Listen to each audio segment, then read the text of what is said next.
Hello, welcome to Science Chomp. Today we're going to be looking at kinetic energy calculations. Now the equation is represented by this triangle over here, where Ke is kinetic energy measured in joules. We've got half m, m is the mass measured in kilograms, and we've got v squared, where v is the velocity measured in meters per second.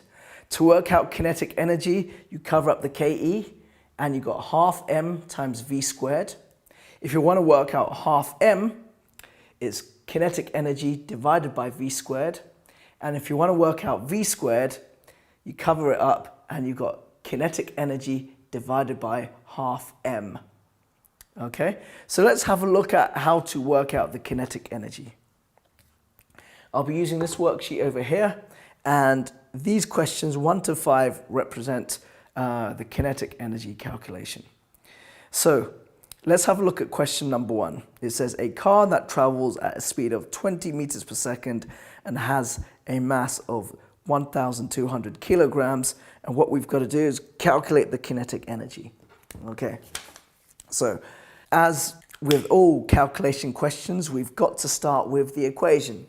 And our equation, if you remember the triangle, is Ke up here, got half m and v squared. Okay, so kinetic energy equals half m times v squared. Now, without doing anything at all, you've already got yourself a mark if you can remember the equation. Okay, so let's just substitute the numbers in.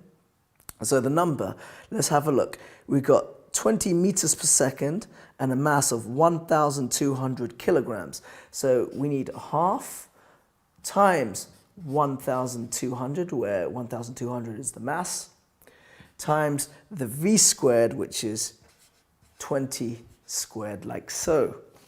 Okay, so let's just work that out. Half of 1,200, that's going to be 600 times, and 20 squared is 400. Okay, so we've got 600 times 400.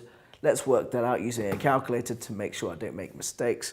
We've got 600 times 400, which equals 240,000.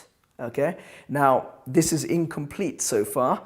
We need the unit, and the unit for energy is joules. Okay, so let's look at the breakdown of the mark. You get 1 mark here, 1 mark for putting in the substituted numbers, 1 mark for the answer, 1 mark for the unit. It will be a crying shame if anyone left out a unit or left out something like this and calculated it without, that thing. You're just throwing away marks. So just be a little bit careful. Let's try another question just to make sure we got the hang of it. Let's look at question number 2. It says a year 11 pupil with a mass of 55 kilograms swinging back on their chair and falling off it at a speed of 0.6 meters per second.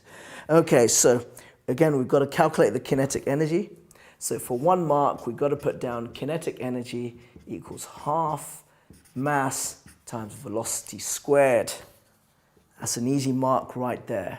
Okay, the next thing, what is the mass? And they tell you it's 55 kilograms. So you got half times 55 times, and the velocity is 0.6. And of course, we've got to square it. Okay, now this is a little bit too complicated for my old brain. I'm gonna have to use a calculator. So half of 55, so what we do is 55 divided by 2 is 27.5. Let's just write that in here. Times 0.6 squared. So 0.6 squared is equal to 0.36. Okay. So 27.5 times 0.36, and it gives us 9.9 joules. It's so easy, my cat can do it. Okay, I'll see you in the next video. Goodbye.